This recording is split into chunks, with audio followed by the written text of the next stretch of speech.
سے فی اثبات المعاد سورۃ التغابن تفسیر ابن کثیر. الحمد للہ رب العالمین والصلاة والسلام علی اشرف الانبیاء وسید المرسلین سیدنا محمد وعلی آلہ واصحابہ اجمعین. اللهم صل على سيدنا محمد وعلى آل سيدنا محمد كما صليت على إبراهيم وعلى آل إبراهيم في العالمين إنك حميد مجيد. أعوذ بالله من الشيطان الرجيم. بسم الله الرحمن الرحيم. زعم الذين كفروا أن لن يبعثوا قل بلى وربي لتبعثن ثم لتنبؤن بما عملتم وذلك على الله يسير. فآمنوا بالله ورسوله والنور الذي أنزلنا والله بما تعملون خبير. يوم يجمعكم ليوم الجمع ذلك يوم التغابن ومن يؤمن بالله ويعمل صالحا يكفر عنه سيئاته ويدخله جنات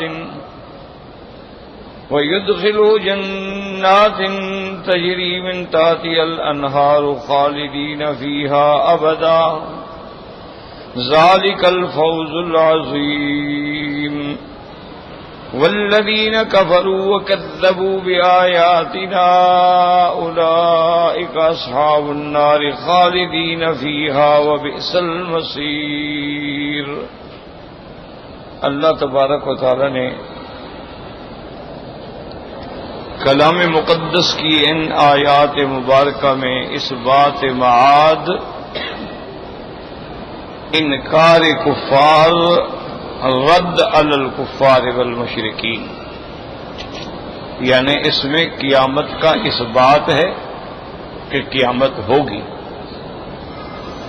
کافروں کا انکار کہ وہ قیامت کے وقوع کے قائل نہیں بلکہ منکر ہیں، اور پھر ان پہ رد.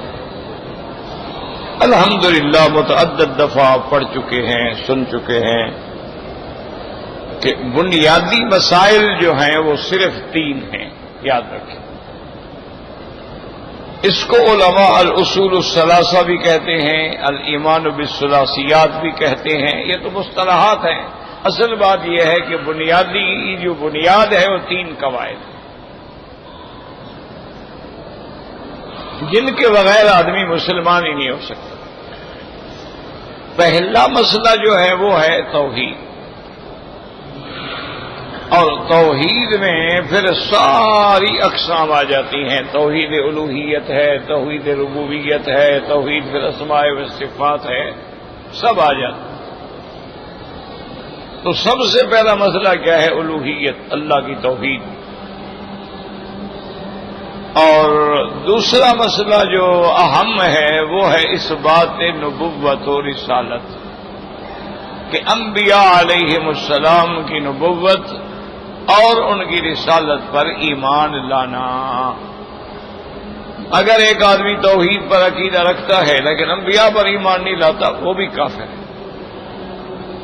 اور تیسرا مسئلہ کیا ہے؟ معاد یعنی قیامت، کہ یہ بھی عقیدہ ہو کہ اس دنیا نے فنا ہونا ہے، ہم نے مرنا ہے، مرنے کے بعد دوبارہ اٹھنا ہے، اس کے بعد حساب ہے، کتاب ہے، سزا ہے، جزا ہے، ساری تفصیل اس پر بھی ایمان لانا ضروری ہے.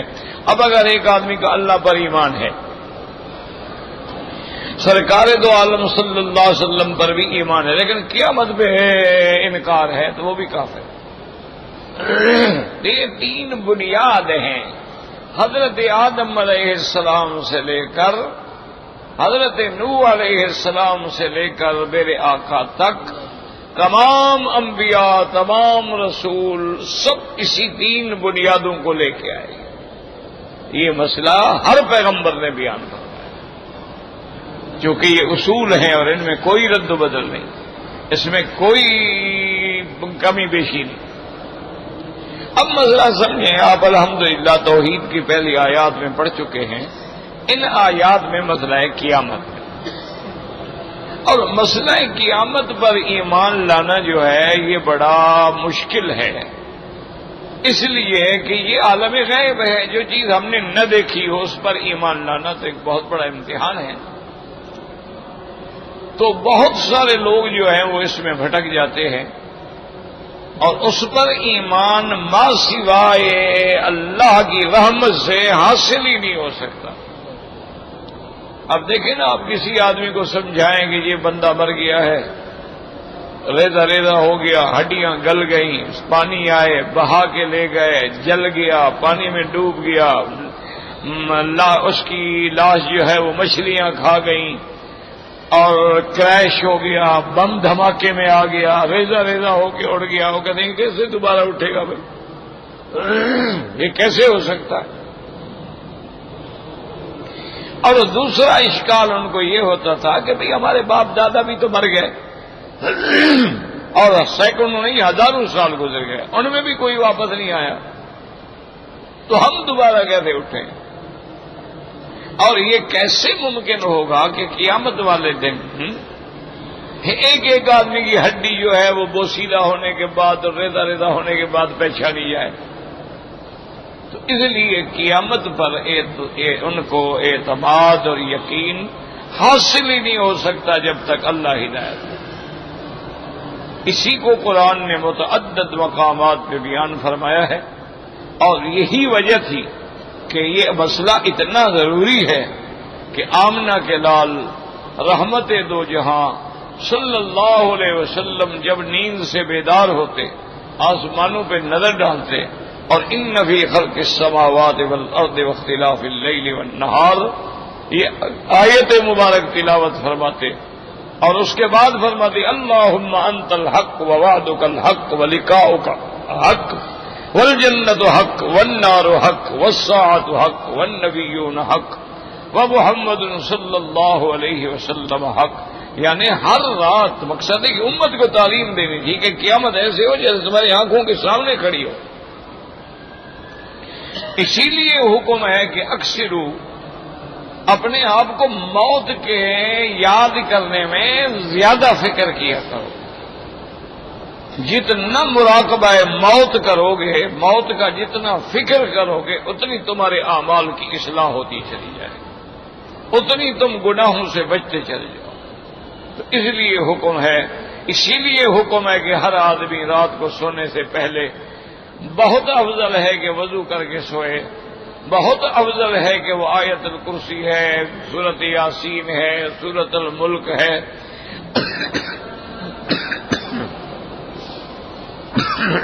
جو بھی اس کو یاد ہے وہ پڑھے، اور سوتے ہوئے بھی یہ کہے کہ اللہم باسمک احیا وبک اموت والیک النشور، اللہم باسمک وضعت جنبی فاغفر لی ذنبی، اللہم اسلمت لک نفسی ووجہت الیک وجہی، اور دائیں ہاتھ پہ رخسار رکھ کے لیٹ جائے.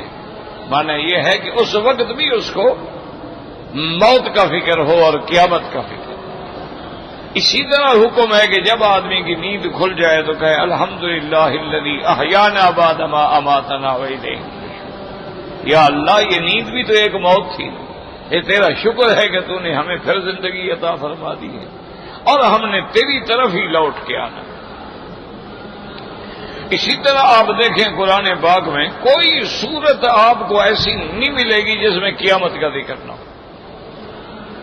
اسی لیے جب سیدنا ابو بکر نے رضی اللہ تعالی عنہ نے سرکار دو عالم سے عرض کیا کہ شبت یا رسول اللہ، کہ حضور آپ تو بوڑھے ہو گئے، آپ کی داڑھی مبارک میں بال سفید آنے لگ گئے. حضور صلی اللہ علیہ وسلم نے فرمایا شیبتنی سورۃ ہود و اخواتہا، کہ ابو بکر جب سورۃ ہود اتری ہے اور ایسی صورتیں جن میں قیامت کا ذکر ہے، انہوں نے مجھے بوڑھا کر دیا کہ ہر وقت جو ہے وہ قیامت کا فکر ہے، ہر وقت جو ہے وہ قبر کا فکر ہے، ہر وقت جو ہے وہ موت کا فکر ہے، ہر وقت جو ہے وہ خاتمے کا فکر ہے. تو قیامت اتنا بڑا اہم مسئلہ ہے. اسی لیے قرآن پاک نے فرمایا ہے کہ ایک آدمی نے، ایک کافر نے حضور صلی اللہ علیہ وسلم کے سامنے ایک قبرستان سے پرانی ہڈی لے کے آ گیا، وہ سیدھا ہڈی لایا حضور کے سامنے، اس کو مسئلہ، وہ مٹی ہو گئی، پھونک ماری تو اڑ گئی۔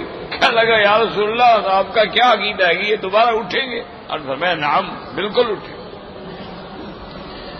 اسی کو اللہ نے قرآن میں فرمایا ضرب لنا مثلا ونسی خلقہ قال من يحيي العظام وهي رميم قل يحييها الذي أنشأها أول مرة وهو بكل خلق عليم۔ اللہ نے فرمایا دیکھو میرے بندے کو، انسان کو جس کو میں نے پیدا کیا ہے، اب یہ جھگڑالو بن کے کھڑا ہے، مثالیں دیتا ہے کہ جب یہ ہڈی کو سیدھا ہو جائے گی، راکھ بن جائے گی، اس کو کون زندہ کرے گا؟ اللہ نے فرمایا میرا بدنی اس کو کہو قل یحییھا الذی انشاھا اول مرۃ، وہی ذات اس کو زندہ کرے گی جس نے پہلے زندہ کیا ہے۔ تو اگر اللہ پہلے بنانے پہ قادر ہے تو دوبارہ زندہ کرنے پہ کوئی مشکل ہے؟ لیکن چونکہ یہ مسئلہ علم غیب سے ہے، اس لیے حضور نے فرمایا خمس لا یعلمہن الا اللہ، 5 چیزیں ایسی ہیں جن کا اللہ کے سوا کسی کو علم نہیں۔ ان اللہ عندہ علم الساعہ، قیامت کا علم جو ہے صرف اللہ کو ہے کہ کب ہوگی، کس وقت ہوگی، اللہ کے سوا کسی کو علم نہیں ہے۔ جبریل علیہ السلام جب سائل بن کے حضور کی خدمت میں آئے اور آپ سے مسائل پوچھے، ان میں یہ بھی پوچھا کہ یا رسول اللہ ما تدری ما الساعۃ، کہ قیامت کب ہوگی؟ آپ نے فرمایا المسئول لیس اعلم من السائل، آپ نے فرمایا کہ جو جس سے پوچھ رہے ہو وہ بھی اتنا جانتا ہے جتنا پوچھنے والا جانتا ہے، یعنی نہ تم جانتے ہو نہ میں جانتا ہوں کہ کب قیامت ہوگی۔ اللہ تبارک و تعالی نے قیامت کی تعیین کا علم جو ہے وہ کسی کو نہیں دیا ہے، اللہ کے سوا کوئی نہیں جانتا۔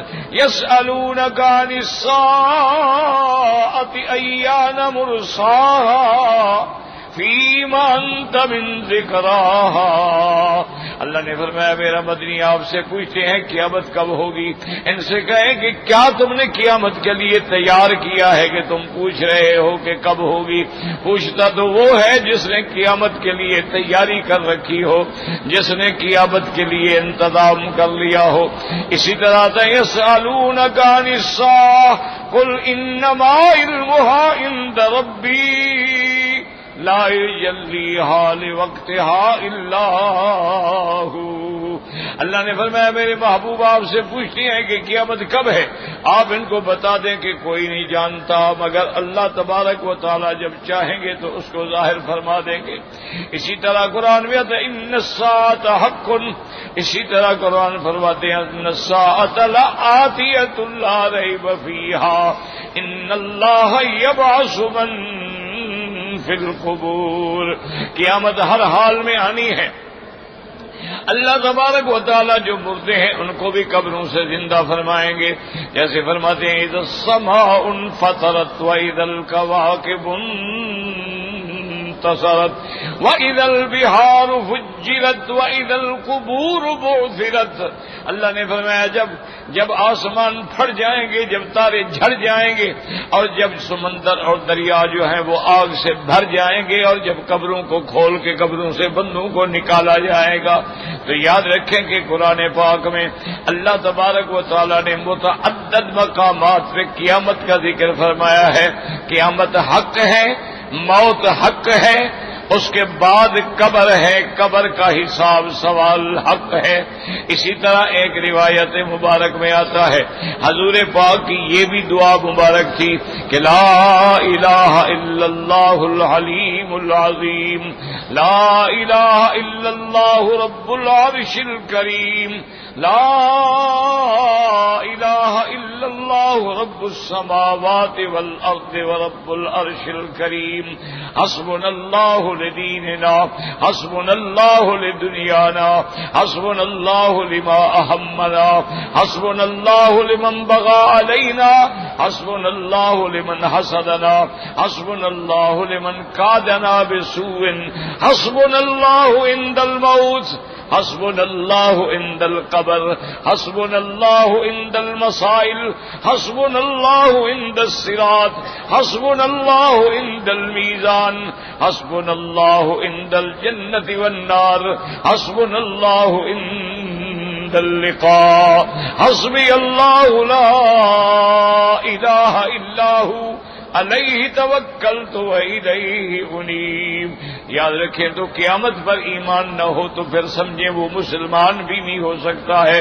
قیامت پر ایمان ہو اور اس کی تفصیلات پر بھی ایمان ہو کہ قیامت والے دن ایک میدان میں ہم سب نے جمع ہونا ہے, پھر وہاں تقسیم ہوگی, ایمان والے علیحدہ, کفر والے علیحدہ, اصحاب الیمین علیحدہ, اصحاب الشمال علیحدہ, اصحاب المیمنہ علیحدہ, اصحاب المشأمہ علیحدہ.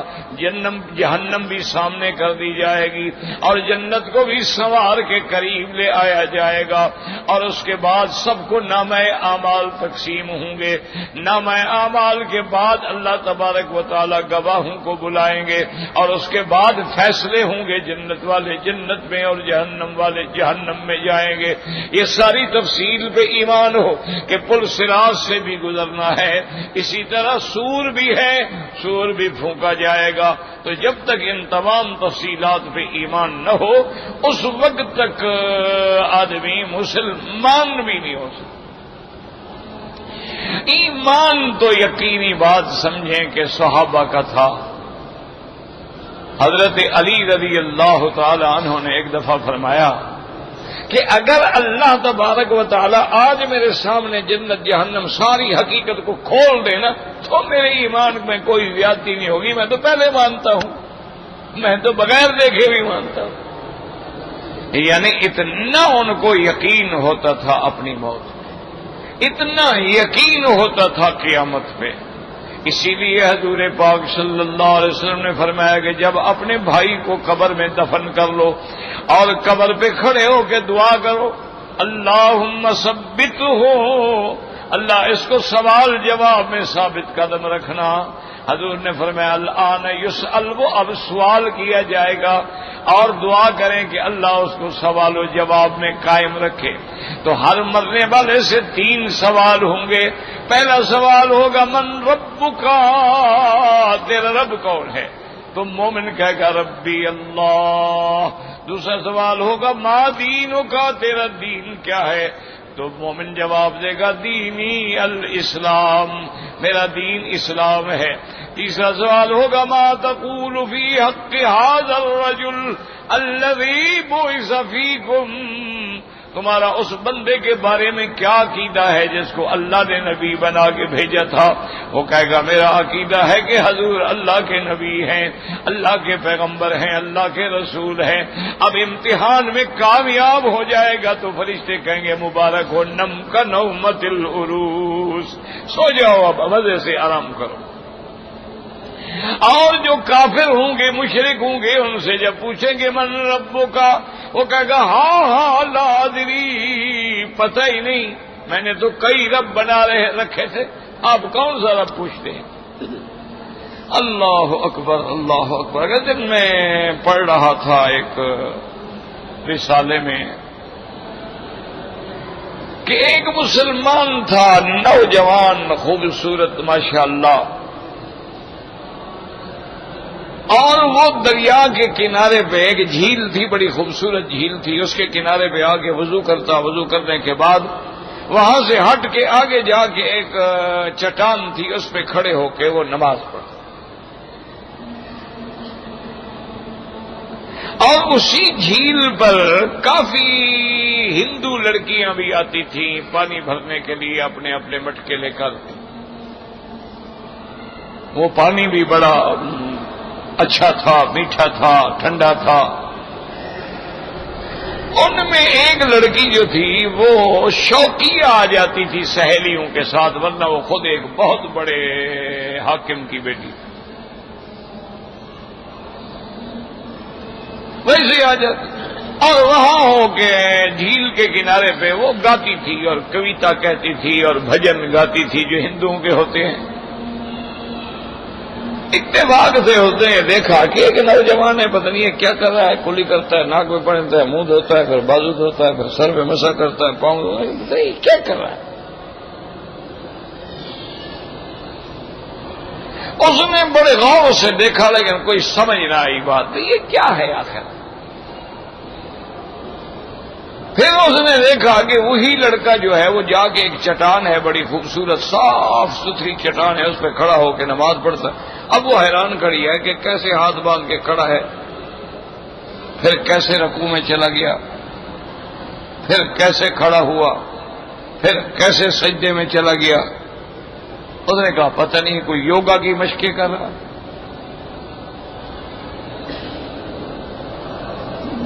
ایک دن وہ اس اوقات سے تھوڑا سا ہٹ کے، راستے سے ہٹ کے اکیلی آئی،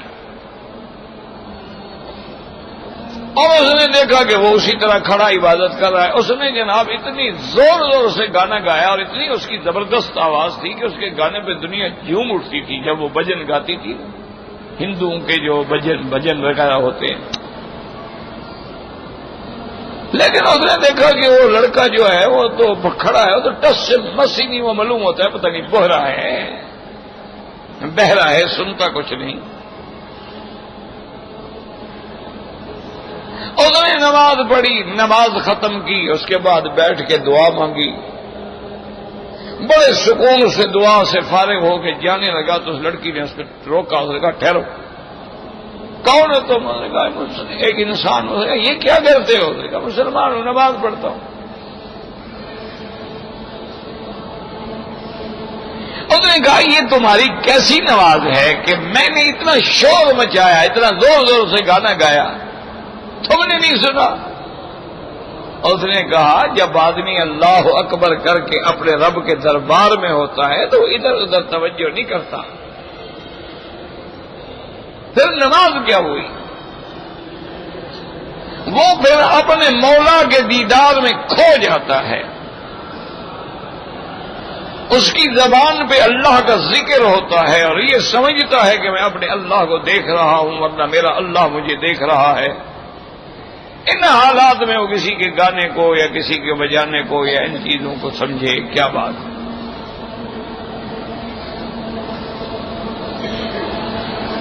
اس نے کہا یہ تم چپ کر کے عبادت کرتے ہو، ہمارے ہاں جو ہمارے دیوی دیوتا ہیں جیسے کالی ماتا ہے، ہم تو اس کے سامنے جا کے بھجن گاتے ہیں اور گھنٹیاں بجاتے ہیں اور جناب وہ شنکھ بجاتے ہیں اور شور کرتے ہیں۔ اس نے کہا بے جان کے سامنے جو شور کرتے رہو اس کو اثر ہوتا ہے بھلا؟ جو خود بے جان ہے، ایک پتھر کا مجسمہ ہے، انہوں نے بھی وہ تو دیوی ہے، انہوں نے کہا دیوی ہے تو کیا تمہارا وہ یہ بھجن سنتی ہے؟ ایسا کرنا کہ آج جب جاؤ نا اس سے پوچھنا کہ جی میں جو اتنا والہانہ انداز میں آپ کے آگے آ کے بھجن گاتی ہوں آپ سنتی ہیں؟ اگر تمہیں جواب دے تو پھر مجھے بتانا۔ اس نے کہا وہ جواب کیا دے گی، وہ تو پتھر کی بنی ہوئی ہے۔ تو اس نے کہا پھر عجیب بات ہے، جو پتھر کی بنی ہوئی ہے وہ خود بخود بن گئی ہے یا تمہارے ہاں بنائی جاتی ہے؟ انہوں نے کہا نہیں وہ تو کاریگر بناتے ہیں۔ خود نے کہا خدا کو لوگ بناتے ہیں تو پھر بنانے والا خدا ہوا نا، وہ تو نہ ہوا جو بن گیا۔ ہمیں خدا کا کام ہے نا بنانا، پیدا کرنا، تو جنہوں نے اس کو بنایا ہے خدا تو وہ ہوئے، تو تمہاری کالی ماتا کیسے دیوی دیوتا خدا بن گئی؟ اس لڑکی نے کہا کہ میرے دماغ میں اب ہلچل شروع ہو، اور پھر میں مجبور ہو گئی، بس میں اسے دیکھنا چاہتی تھی کہ یہ وضو کیسے کرتا ہے، نماز کیسے۔ میں نے کہا یہ کیا کر رہے ہیں؟ کہا وضو کرتے ہیں ہم۔ اور یہ وضو مبارک جو ہے ایسی نعمت ہے کہ جب کرتے ہیں اللہ کے نبی نے فرمایا کہ اگر تمہارے گھر کے آگے دریا ہو 5 دفعہ اس میں اگر آدمی ہاتھ منہ دھوئے تو میل بچے گا، تو صاحب نے کہا نہیں بچے گا۔ انہوں نے کہا جب ہم وضو کرتے ہیں تو گناہ جڑ جاتے ہیں، بندہ صاف ہو کے اللہ کے دربار میں کھڑا ہوتا ہے۔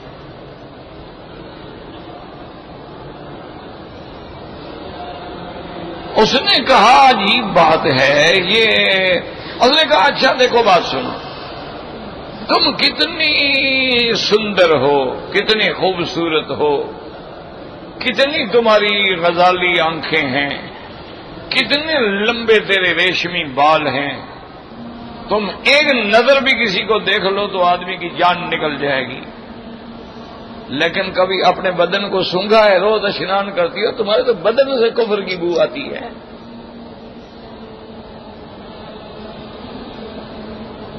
میں کیا کہہ رہے ہو؟ کہا تو تم بیٹھی سونگ لو۔ وہ کہتی ہے میں نے جب غور سے اپنے بدن کو سونگا تو مجھے بڑی عجیب کراہیت سی معلوم ہوئی کہ کوئی گندی گندی بو تو ہے ہلکی ہلکی۔ انہوں نے کہا اچھا میرا ہاتھ بھی سونگ لو۔ وہ کہتی میں نے حالانکہ اجنبی تھا اور مسلمان تھا، ہم لوگ تو مسلمان کو ہاتھ ملائیں تو ہمارا تو دھرم نشٹ ہو جاتا ہے، لیکن پھر بھی میں نے اس کا ہاتھ پکڑ کے سونگا، اس میں خوشبو آ رہی تھی۔ میں نے کہا تم نے خوشبو لگائی ہوئی ہے؟ میں نے کہا میں پھر دھو لیتا ہوں، ساتھ ہی تو ندی ہے۔ اب مجھے ایک اور مسئلہ پیدا ہو گیا کہ مسلمان کے بدن میں خوشبو ہے اور ہم روزانہ اشنان کرتے ہیں اور گنگا دریا سے، جمنا سے، اور ہمارے نزدیک گنگا پوتر ہے جیسے زمزم مسلمانوں کی پوتر ہے، لیکن پھر بھی یہ بدبو کیوں ہے آخر؟ کہیں یہ لڑکا ٹھیک تو نہیں کہتا کہ کفر کی بدبو ہے؟ اسی لیے بعض جنگوں میں کافروں نے مسلمان نوجوان جب شہید ہو گئے نا، اچھا کئی دن گزر گئے، شہید ہو گئے، ان کی لاشوں کو ڈی این اے ٹیسٹ کے لیے جب انہوں نے اٹھایا تو ان میں ابھی تک خوشبو ہے اور بدن بھی نرم ہے اور کچھ بھی نہیں بگڑا۔ وہ اس پہ ریسرچ کر رہے ہیں کہ یہ لوگ پتہ نہیں کون سی غذا کھاتے ہیں کہ مرنے کے بعد بھی ان کی باڈی تبدیل نہیں ہوتی، اور ہم کتنی صاف ستھرے رہتے ہیں، لیکن کسی انگریز کو، کسی ہندو کو، کسی سکھ کو 2 دن کے لیے مرنے کے بعد رکھ دو تو محلہ بھی بدبو سے بھاگ جائے۔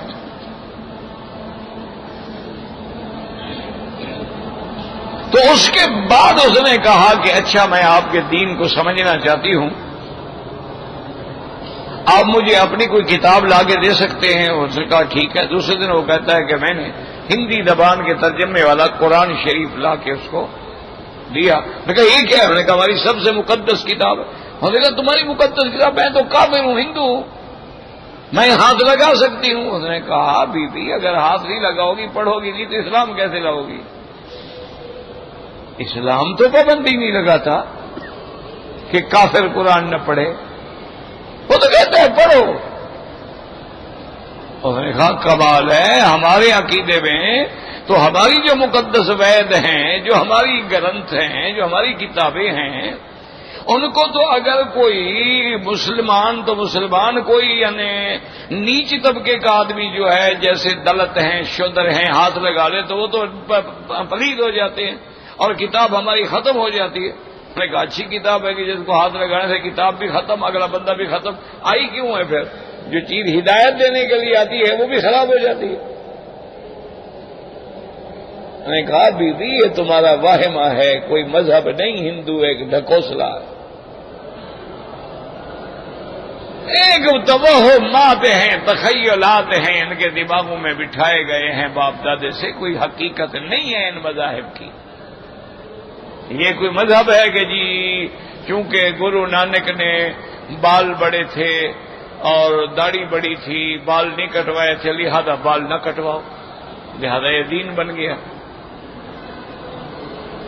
انہوں نے کہا جی یہ 5 ککے اکٹھے کر لو تو بس تم کامیاب ہو جاؤ گے، تمہارے پاس کچا ہو، کرپان ہو، اس کے بعد کڑا ہو اور کیسو ہو، بس پھر تم ہر جگہ کامیاب. یہ کوئی مذہب ہے جو کڑے سے کامیاب ہو جاتا ہو؟ یہ کوئی دھرم ہے کہ بال بڑھاتے جاؤ چاہے بندے کی شکل ہی نہ رہے، جن بن جاؤ؟ یہ کون سا مذہب ہے؟ کوئی دنیا میں آپ نے ایسا مذہب دیکھا ہے کہ جس کے سامنے لڑکیاں ننگی یا قریاں لباس میں کھڑی ہو کے ڈانس کرے؟ کیا ہے جی، نذرانہ پیش کر رہی ہیں دیوی کو.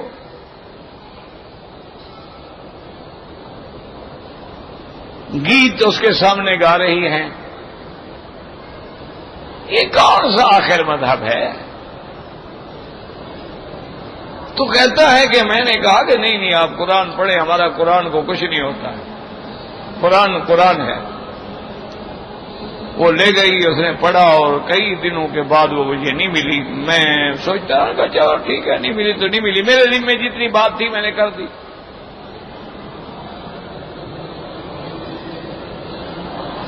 کہتے کئی دن کے بعد جب مجھے نظر آئی تو اس نے کہا ایک بات بتاؤ، اگر میں مسلمان ہونا چاہوں تو اس کا طریقہ کیا ہوگا؟ میں نے کہا کوئی نہیں، غسل کر لو، کلمہ شریف پڑھ لو، بس ختم ہو گئی، مسلمان ہو گئی.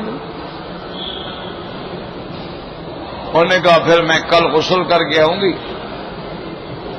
تو مجھے کلمہ پڑھا دو.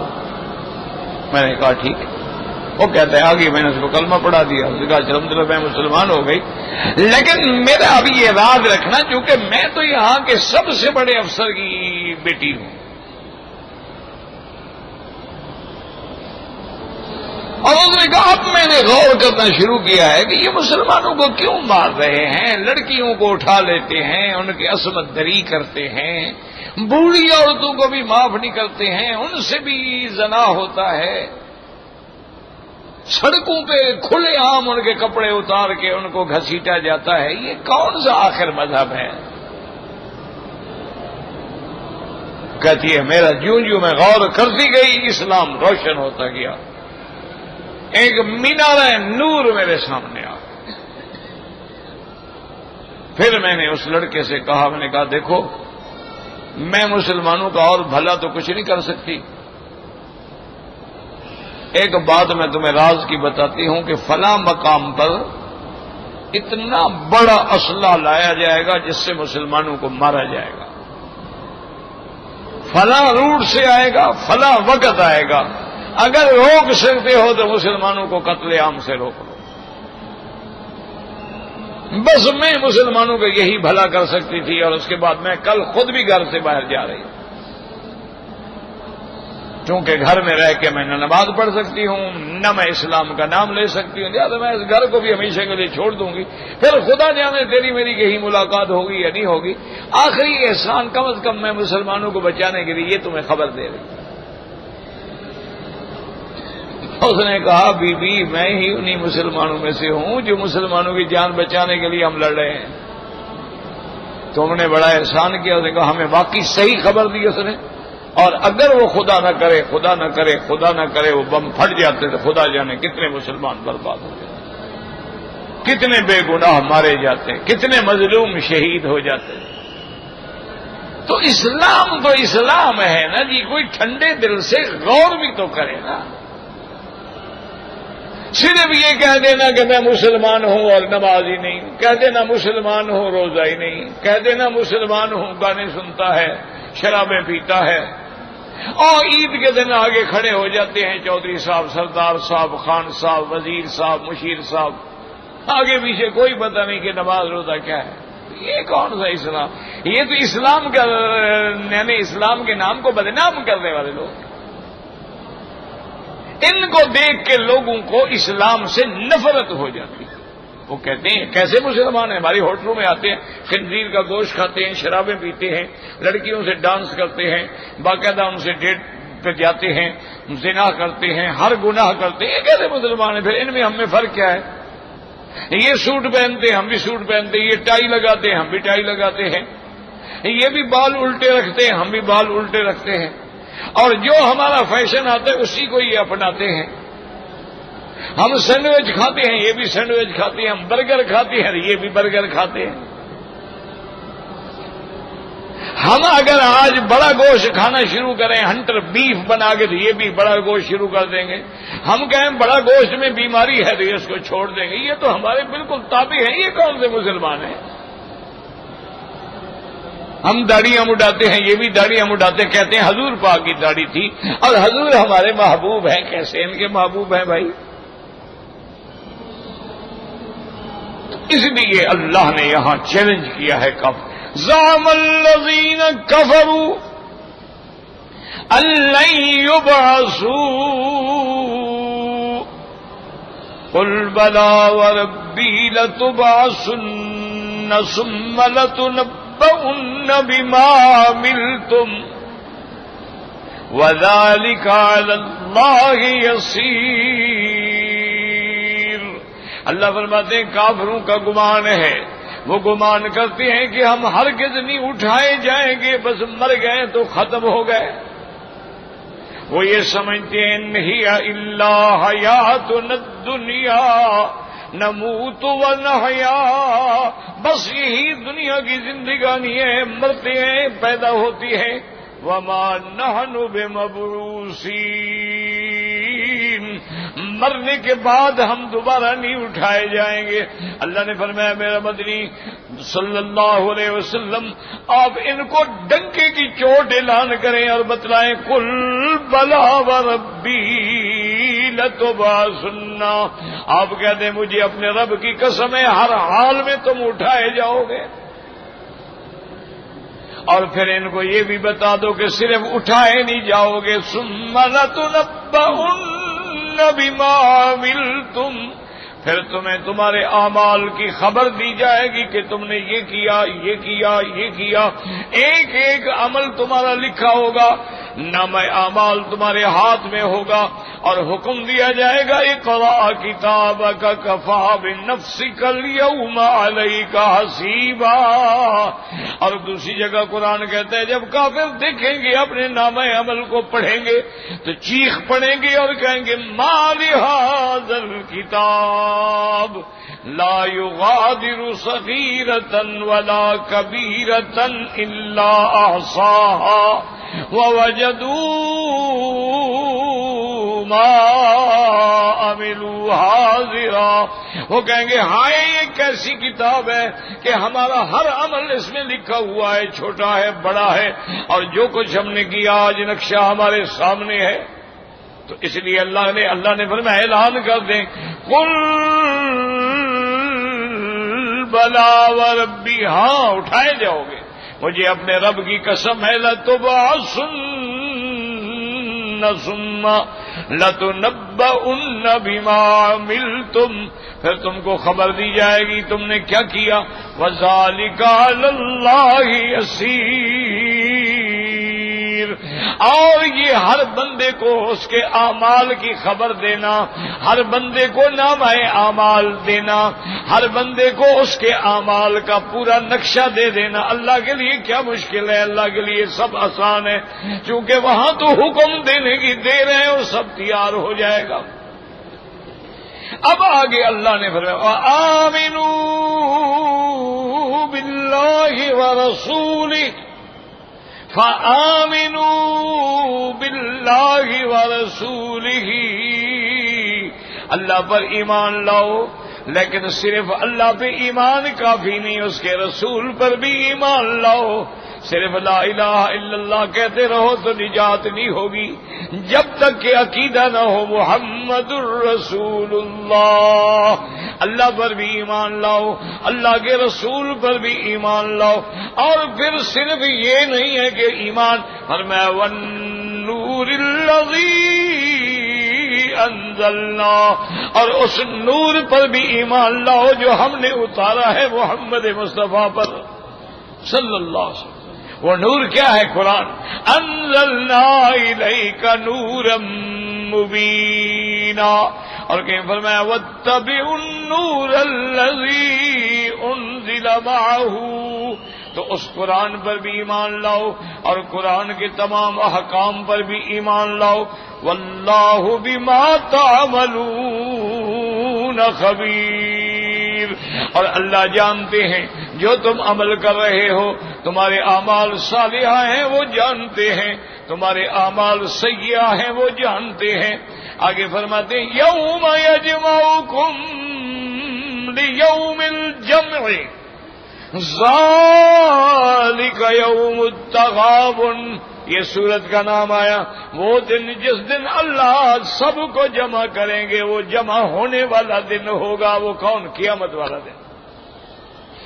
یوم یجمعکم لیوم الجمع، اسی طرح دوسرے مقام پہ اللہ انکم لمجموعون الی میقات یوم معلوم، اللہ نے فرمایا تم سب کو ہم نے جمع کرنا ہے، وہ ایک دن ہوگا، اور یاد رکھو وہ جمعہ کا دن ہوگا، چونکہ قیامت بھی جمعہ کے دن ہوگی۔ اور یوم الجمع کو اللہ نے فرمایا ذالک یوم التغابن، یاد رکھو تغابن غبن سے ہے، مانا وہ ہار جیت کا دن ہوگا۔ ہار جیت کیا مانا؟ کہ آج کچھ لوگ جیت جائیں گے، کچھ ہار جائیں گے، اس کو کہتے ہیں تغابن۔ یوم یجمعکم لیوم الجمع ذالک یوم التغابن، آج جن کے نام اعمال دائنے ہاتھ میں مل گئے وہ جیت گئے، وہ کامیاب ہو گئے۔ فَأَمَّا مَنْ أُوتِيَ كِتَابَهُ بِيَمِينِهِ، جس کو دائنے ہاتھ میں نام عمل مل گیا، دعا کرو اللہم اجعلنا من اصحاب الیمین، اللہ ہمیں بھی اصحاب یمین میں شامل کرو۔ یا اللہ ہمیں بھی اصحاب الیمین میں شامل فرما۔ اللہ اکبر، اللہ نے قرآن میں نقشہ کھینچا، اما من اوتی کتابہ بیمینہ فیقول ہاؤم اقرؤوا کتابیہ، جس کو دائنے ہاتھ میں نامہ عمل ملے گا وہ کہے گا ادھر آؤ بھائی، ادھر آؤ، دیکھو میرا نتیجہ آ گیا، رزلٹ آ گیا، دیکھو میں پاس ہو گیا، دیکھ لو، چونکہ مجھے یقین تھا نا مرنے کے بعد میں نے اللہ کے دربار میں جانا ہے۔ وَأَمَّا مَنْ أُوتِيَ كِتَابَهُ بِشِمَالِهِ فَيَقُولُ يَا لَيْتَنِي لَمْ أُوتَ كِتَابِيَهْ وَلَمْ أَدْرِ مَا حِسَابِيَهْ یا لیتہا کانت القاضیہ، اور جس کو بائیں ہاتھ میں نام عمل ملے گا وہ کہے گا کہ ہائے کاش مجھے نہ ملتا، مجھے ملتی نہ کتاب تو اچھا تھا، اور مجھے پتہ ہی نہ ہوتا میں نے کیا کیا ہے، کاش موت آ جائے، مر جائے، مسئلہ ختم ہو جائے۔ لیکن جن کو نام عمل، اور اس لیے حضرت ابن عباس فرماتے ہیں کہ سب سے پہلے نام اعمال قیامت والے دن حضرت عمر کو ملے گا رضی اللہ عنہ۔ ایک دن حضور پاک نے فرمایا اپنے ایک صحابی سے کہ جانتے ہو ستارے کتنے ہیں آسمانوں پہ؟ اس نے کہا حضور ستاروں کا کیا پتہ کتنے ہیں؟ آپ نے فرمایا جتنے آسمانوں کے ستارے ہیں نا اتنی میرے عمر کی نیکیاں ہیں۔ اندازہ صحابی گھبرا گیا، اس نے کہا حضرت اگر اتنی ساری نیکیاں تو عمر لے گیا، پھر ابو بکر کا کیا ہوگا؟ آسمانوں کے ستاروں کی مانند نیکیاں تو عمر کو مل گئیں، تو پھر ابو بکر رضی اللہ تعالیٰ عنہ کا کیا ہوگا؟ آپ نے فرمایا میرے صحابی کیا سوچ رہے ہو، یہ ساری نیکیاں ابو بکر کی ایک نیکی کے برابر بھی نہیں۔ اللہ اکبر، اللہم ارزقنا حبک وحب نبیک وخلفاء نبیک واصحاب نبیک واہل بیت نبیک۔ اسی لیے حضرت عمر کہتے تھے ابو بکر میری ساری زندگی کی نیکیاں لے لو، صرف مجھے 2 راتیں دے دو، ایک ہجرت کی رات مجھے دے دو، اور ایک جب تم نے حضور کی وفات کے بعد دین کو بچانے کے لیے تلوار اٹھائی تھی وہ رات مجھے دے دو، میری ساری نیکیاں لے لو۔ اللہ اکبر، اللہ اکبر۔ بس دعا کریں کہ اللہ خاتمہ ایمان پہ فرما دے اور اللہ اصحاب یمین میں بنا دے، اور قیامت میں خلفائے راشدین کے ہاتھوں سرکار کے حوض کوثر پہ سرکار کے ہاتھوں سے جام کوثر پلا دے. دعا کیا کریں. بس اللہ بڑے رحیم ہیں، ارحم الراحمین ہیں، اکرم الاکرمین ہیں. ایک غریب بدو تھا، عربی تھا، جنگل میں بیٹھا ہے، اللہ کے آگے رو رہا ہے اور کہتا ہے میرا اللہ کون سا ایسا گناہ ہے جو میں نے نہیں کیا؟ ڈاکے میں نے ڈالے، قتل میں نے کیے، عصمت دری میں نے کی، زنا میں نے کیے، شراب میں نے پیا، جوئے میں نے کھیلے. کون سا ایسا گناہ ہے اور میری ایک ایک لمحہ زندگی کا گناہوں میں اور تیری نافرمانی میں گزرا ہے، لیکن میرا یقین ہے کہ تیری مغفرت جو ہے نا وہ میرے گناہوں سے بہت بڑی ہے. مغفرت کا اوسع من ذنوبی، تیری مغفرت جو ہے ہمارے گناہوں سے بہت بڑی ہے. اور دیکھو بدو نے کیا پیاری بات کی.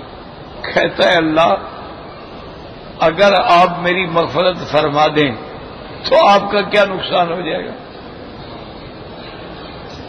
اور اگر آپ نے میری مغفرت نہ کی میں تو برباد ہو گیا. تو مولا اپنے بندے کو پیدا کر کے برباد کرنے میں آپ کو خوشی ہوگی.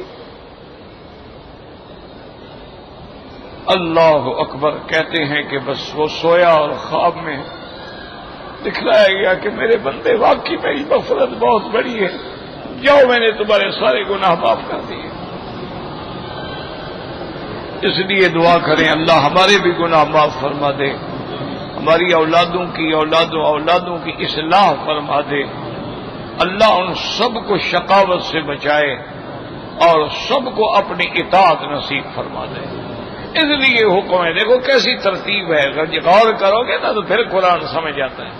فآمنوا باللہ ورسولہ والنور الذی انزلنا واللہ بما تعملون خبیر. اللہ نے فرمایا اللہ پر ایمان لاؤ، اس کے رسول پہ ایمان لاؤ، قرآن پہ ایمان لاؤ. اللہ جو تم کرتے ہو جانتے ہیں. اور آگے کہتے ہیں یوم یجمعکم. کیا مانا سمجھو نا قرآن کو. اللہ اکبر. اب بندہ سوچتا ہے، وہ کہتا ہے مولا جو تجھ پہ ایمان لائے ہیں، مسلمان ہیں، مومن ہیں، وہ تو آج گلی گلی کوچے کوچے میں ذلیل ہو کے مر رہے ہیں. ان کی تو کوئی حیثیت نہیں. کافروں کا کتا بھی مر جائے تو لوگ بدلہ لینے والے ہیں، مسلمانوں کے خون پہ کوئی رونے والا بھی نہیں. تو یہ فائدہ کیا ہوگا ایمان کا؟ کب فرمایا یوم یجمعکم لیوم الجمع. میرے بندے اس کا فائدہ دیکھنا ہے تو اس دن کی انتظار کرو جو قیامت کا دن ہوگا. وہ دن ہوگا ذالک یوم التغابن، اور وہ دن ہوگا ہار جیت کا دن ہوگا. اس دن فیصلہ ہوگا وَمَن يُؤْمِن بِاللَّهِ وَيَعْمَلْ صَالِحًا يُكَفِّرْ عَنْهُ سَيِّئَاتِهِ وَيُدْخِلْهُ جَنَّاتٍ تَجْرِي مِن تَحْتِهَا الْأَنْهَارُ خَالِدِينَ فِيهَا أَبَدًا ذَلِكَ الْفَوْزُ الْعَظِيمُ. والذین کفروا وکذبوا بآیاتنا اولئک اصحاب النار خالدین فیہا وبئس المصیر. اللہم اجعلنا من اہل الیمین ولا تجعلنا من اہل الشمال. اللہم کن بنا رؤوفا رحیما ولا تجعلنا شقیا ولا محروما. واللہ اعلم.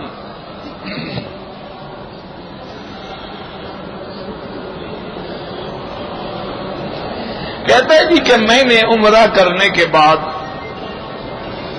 عمرے سے فارغ ہو کر اپنے بال جو ہیں خود کاٹے ہیں، کوئی حرج نہیں، کوئی بات، خود بھی کاٹ سکتے ہیں، ایک دوسرے کے سے بھی کاٹ سکتے ہیں۔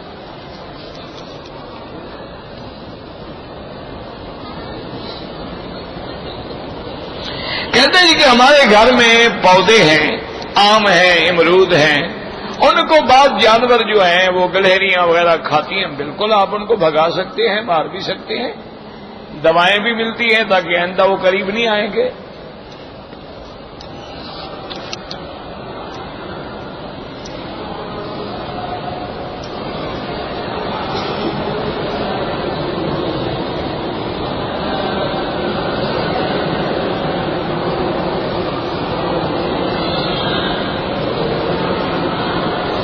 کہتے ہیں جی کہ ہمارے ہاں جو ہے کاروکاری کا سلسلہ ہے۔ کاروکاری یہ بلوچوں وغیرہ میں بڑا، اللہ معاف کرے، جاہل لوگوں میں یہ رواج ہے۔ کسی عورت پہ الزام لگ جاتا ہے کہ یہ کاری ہے، یعنی اس نے گناہ کیا، اب اس کے بارے میں یہ ہوتا ہے کہ بعض تو قتل کر دیتے ہیں، اور بعض جو ہیں وہ جو لڑکیاں کاری ہو جاتی ہیں ان کو اپنے سردار کے حوالے کر دیتے ہیں۔ یعنی ایک آدمی سے زنا جو ہے وہ تو عیب تھا، اب سردار کے گھر میں رہ کے نوکروں سے زنا کرائے، کچھ کرے، اس پہ کوئی غصہ نہیں۔ یہ عجیب غیرت ہے مسلمانوں کی۔ اچھا، پھر کاری جو ہے نا جس پر الزام لگا دیا گیا، اس کو اگر کسی دوسرے آدمی سے چاہے سردار تو اس کی شادی کرا دیتا ہے، اور پہلا شوہر جو ہے وہ کہتا ہے کہ وہ تو میرے ماں باپ نے سازش کی تھی، الزام لگایا تھا، وہ تو الزام بھی نہیں تھا اور میں نے تو اس کو کوئی طلاق شلاق نہیں دی ہے، تو کیا وہ دوسرا نکاح ہو جاتا؟ بالکل نہیں ہوتا۔ تو اس لیے یہ ساری رسمیں اسلام کے خلاف ہیں۔ اگر خدا نخواستہ گناہ ہو گیا ہے، ثبوت ہے، اسلامی عدالت ہے، سزا دلانا چاہتے ہو جا کے پیش کرو، اور اگر نہیں تو صبر کر کے اللہ پہ چھوڑو، طلاق دے دو۔ لیکن کسی کو قتل کر دینے کا اختیار تمہیں اللہ نے نہیں دیا ہے، تمہیں یہ اختیار نہیں دیا ہے کہ اس کو قاری بنا کے دوسرے کے حوالے کر دو، سرداروں کے حوالے کر۔ اچھا، وہ بیچتے ہیں باقاعدہ، انا للہ و انا الیہ راجعون۔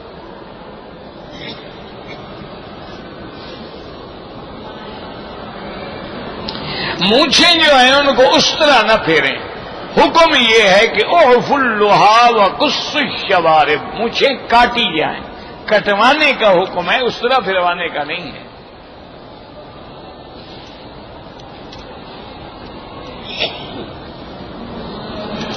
میں ایک شادی شدہ آدمی ہوں، مجھے لڑکیاں فون کرتی ہیں۔ کیوں فون کرتی ہیں جناب؟ تو تمہارے اندر کوئی لچک ہے نا، ہمیں کیوں نہیں فون کرتی؟ تم کوئی آسمان سے اترے ہوئے شہزادے ہو؟ مانا یہ ہے کہ تمہاری نیت ہی خراب ہے، ورنہ غیر محرم عورت سے کیوں بات کرو؟ اب ہم سے مسئلے کی بات ہو، ہم بتا دیتے ہیں، اگر اس کی بات میں ڈانٹ دیتے ہیں، مجال ہے اندر کوئی ٹیلی فون کرے۔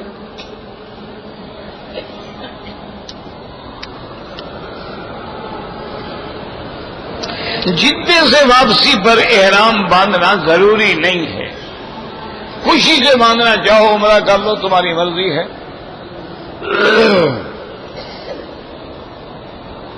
بھائی مکے میں رہنے والے 100 دفعہ یہ بات پوچھ چکے ہو، مکے میں رہنے والوں کا قران نہیں ہوتا، ایک دفعہ نہیں 1000 دفعہ یہ مسئلہ پوچھا گیا ہے۔ مکے کے رہنے والے نہ تمتع کرتے ہیں نہ قران، ان کا حج افراد ہوتا ہے۔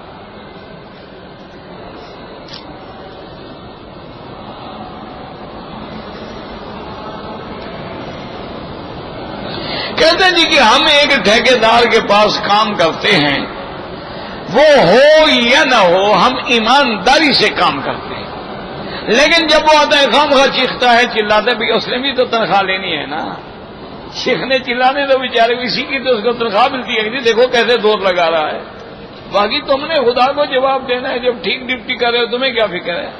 باقی ٹھیکیدار کو تو چیخنے چلانے کے پیسے ملتے ہیں نا، اس کو چیخنے دو بیچارے کو، چیخ چیخ کے خود تھک جائے گا۔